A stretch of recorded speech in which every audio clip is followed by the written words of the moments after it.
welcome back to my YouTube channel.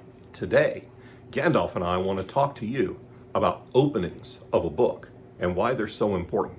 Actually, Gandalf doesn't care anything about openings of a book because he can't read. But my God, isn't he cute? Yes, he does not like being held. He loves to be petted and he loves belly rubs. See, it's not always a trap, but he does not like being picked up. So we're going to be nice and put the kitty down. Also, my God, you are fat. Cat looks up at me like, yeah, guess what, pal? You're fat too. But anyway, hi, I'm John Hartness. I'm the founder and publisher of Falstaff Books, and I want to talk to you about openings of your novel. A few years ago, God, probably 10 years ago now, close to it anyway, I did a writer's workshop at a convention called JordanCon in Atlanta. And I partnered up with my friend James Tuck, and we got 5 people to give us the openings of their novel, and we looked through them and we gave critique on them. 4 of the 5 got the exact same note. Your book starts in the wrong place. So think about that for a second and think about how common that is. 80% of these unpublished writers' work started in the wrong place. Now, part of that means that the hook was bad. Part of that means that they just weren't starting the book in the right place. Yes, there are tons of people giving advice on how to open a book, and don't start with a dream. Don't start waking up. Don't start staring into the mirror in the morning. All of those things. We'll go into some of the reasons why you really should listen to that advice in later videos. But today I want to talk about what makes a good opening. A lot of you have probably heard someone tell you that story is a 3-legged stool. You need character, plot, and setting. And if you don't have all 3 of those, your stool falls over. So a good opening frequently also has all 3 of those things. It has some type of action or conflict. It has something that will ground your character, and it gives you a setting. It tells you something about where you are. Let's look at one of my favorite openings in all of urban fantasy. This is from Blood Rights by Jim Butcher. And it's very short and very simple. The building was on fire and it wasn't my fault. That, to me, is a masterful opening. Why? 1, it's a hook. That sets the hook and starts reeling you in. Because I want to know, 1, why is the building on fire? 2, who the hell are you that it's frequently your fault that a building is on fire? And 3, what are you going to do about the building being on fire? Those are questions in the reader's mind that I immediately want answered. So, does this give us the 3 legs of our story? Yeah, it does. 1, plot, action. The building's on friggin' fire. That's pretty active. 2, character. We're in a first-person narrative, and we're in the first-person narrative of someone who finds themselves in a burning building. Not normal. I spent years as a volunteer firefighter in my youth, and I never found myself in a burning building. And this was, you hear that? That's what it sounds like when my cat decides that my chair that I shoot videos in is also his scratching post. Despite the fact that there's a scratching post right over there. You didn't want to be in the video, dude. Anyway, character-wise, it immediately tells us that this is someone who has found himself in a burning building.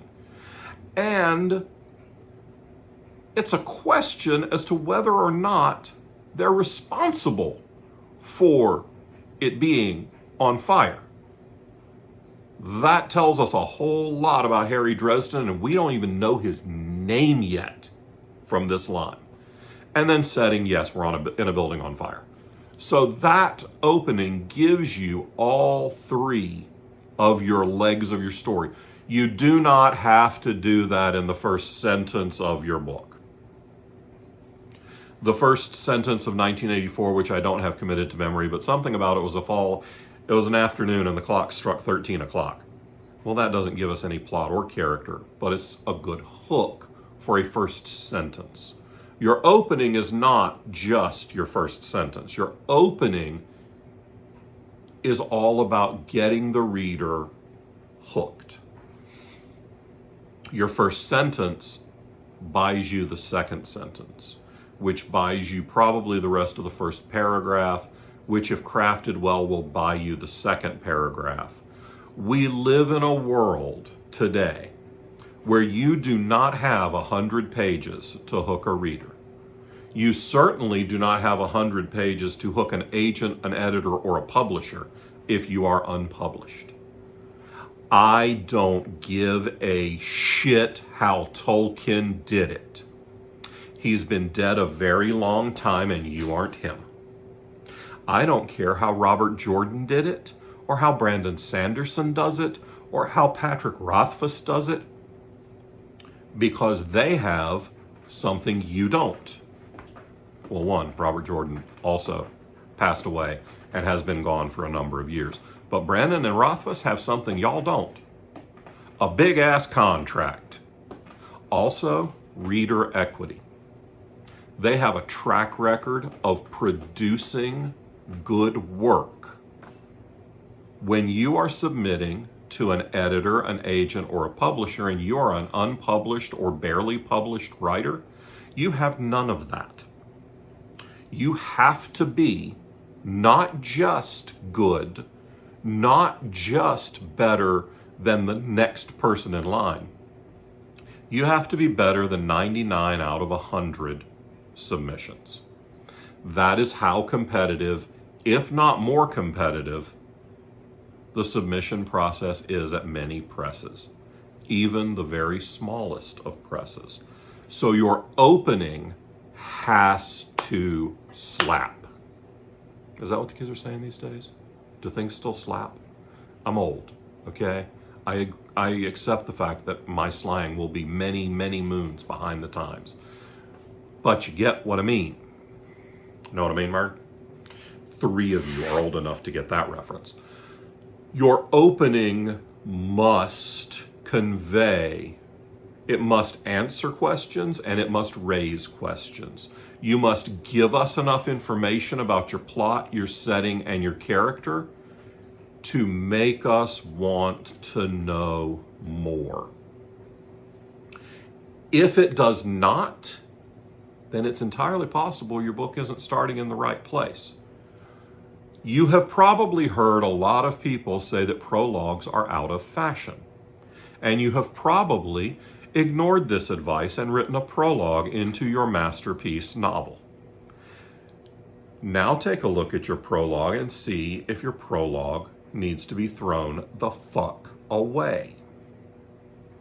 Because if your prologue doesn't do those 3 things, then your prologue should be a flashback later in the book after you have already hooked your reader, after we care about your characters, after we are enthralled by your world building, and after we are engrossed in the complexities of your plot. Yes, I am being sarcastic, and I do not want to be enthralled by your world building.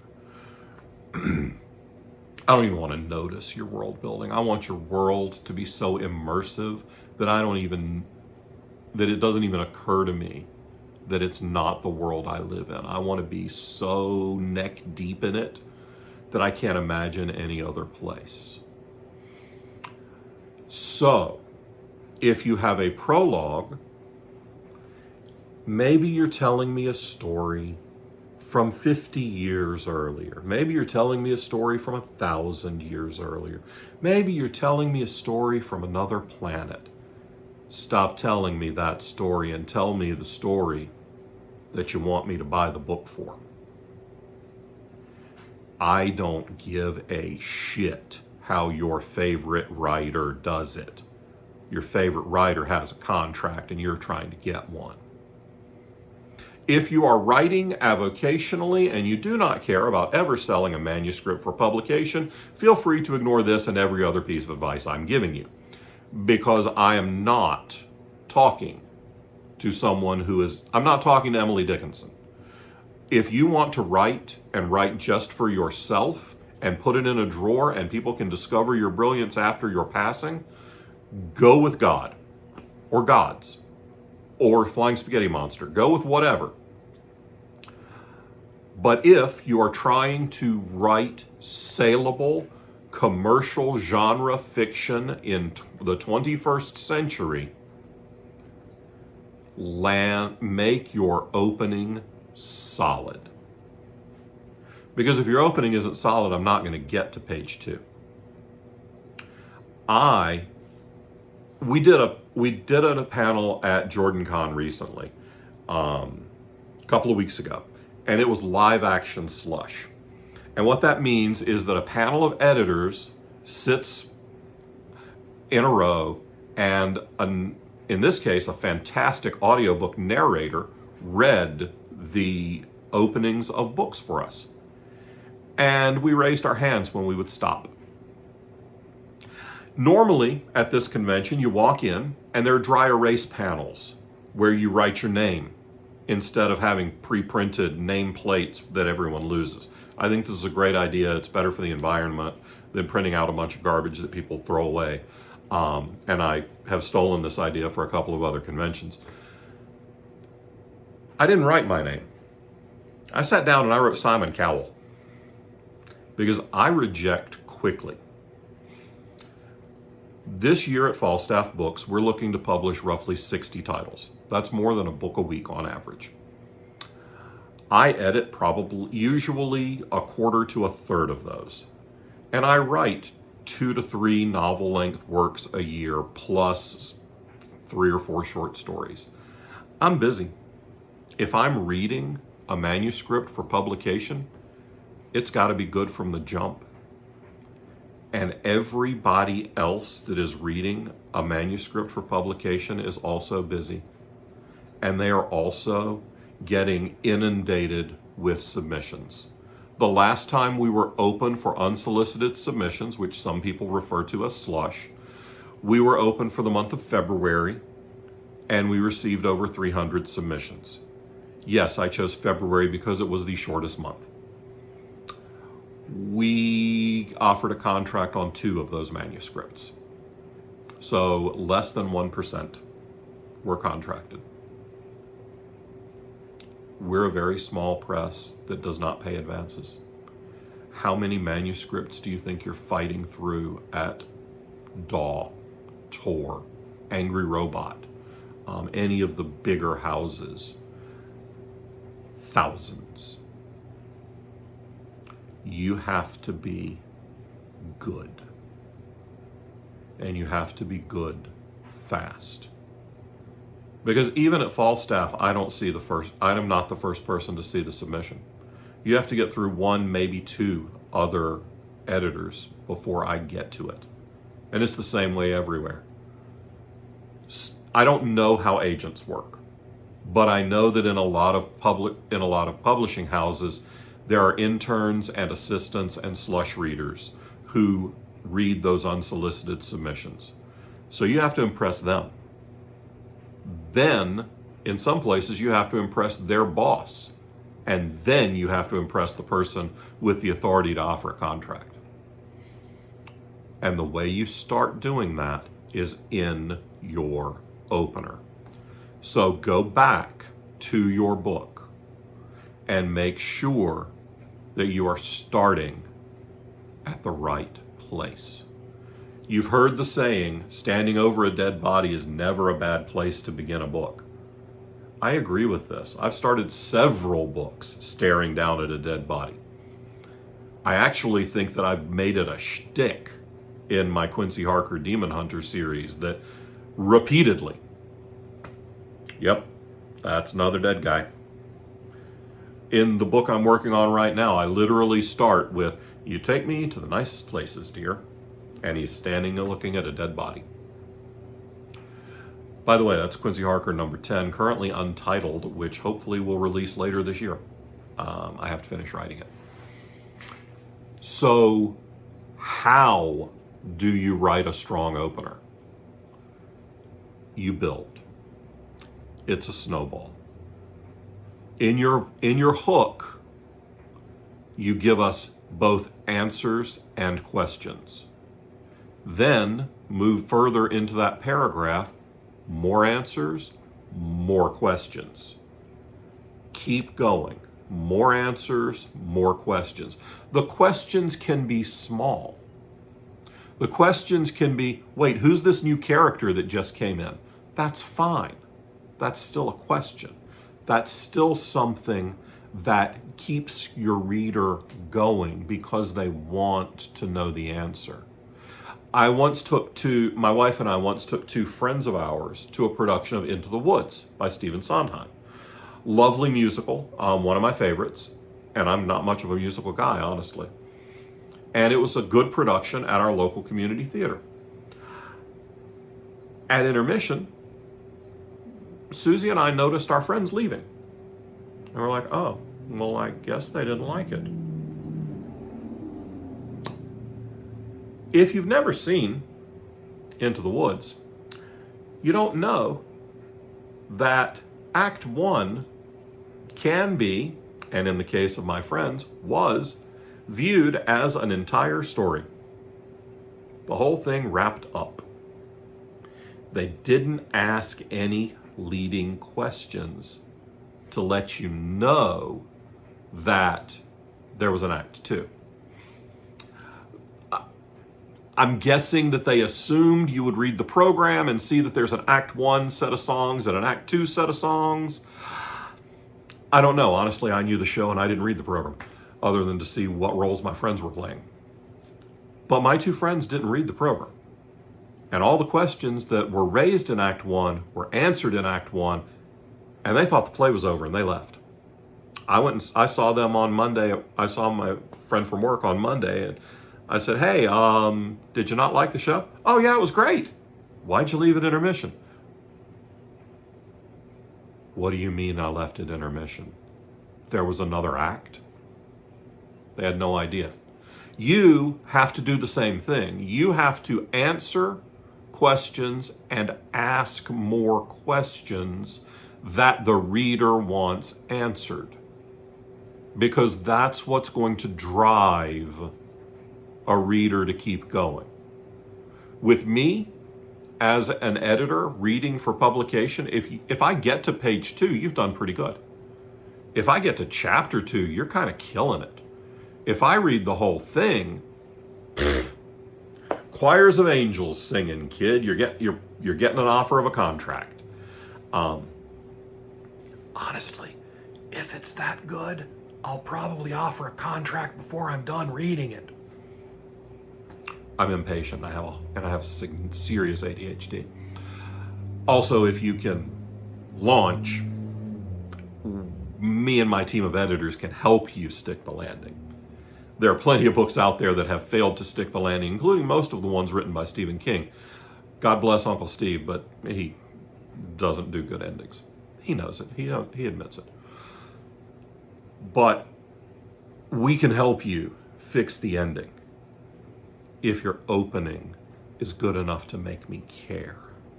So, your homework for this, go to your work in progress. Or go to the work that you have that you're sending out for review. Look at your opening. If there's a prologue, see if you can cut it. If you can't, cut it anyway. You can probably cut it. See if your book starts in the right place. See if you're asking questions. See if your stool has 3 legs. Then polish it up. Send it out into the world. Get it published. Be awesome. Because you can do this. Anyone who wants to work at it hard enough can write a book and find some level of success in publishing. It may not be immediate. I have a good friend who the first book that he had published was, I believe, his 12th completed novel. That first book did okay, and I think he's 25 or 26 novels into his publishing career at this point, so he's done just fine. But it takes time, and it takes work, and it takes practice. So get out there, put in the work.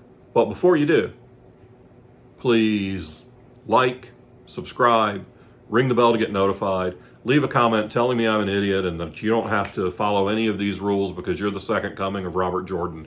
P.S. You're not. Or because you're better than George R.R. Martin. Hell, you might be. I haven't read much of Martin's work, and I doubt I've read any of yours. But I don't care, because George R.R. Martin has a big fat contract and you don't. So maybe following some advice from an idiot redneck on the internet will help you get a big publishing contract. I hope it does, because I want all of you to succeed. I also want all of you to buy everything on these shelves behind me. Well, everything on the top two anyway. I didn't write most of the stuff on the bottom shelf, so you can buy it. They're awesome books, but the ones on the top, those pay my mortgage. So get out there, write, polish, and be awesome. All right?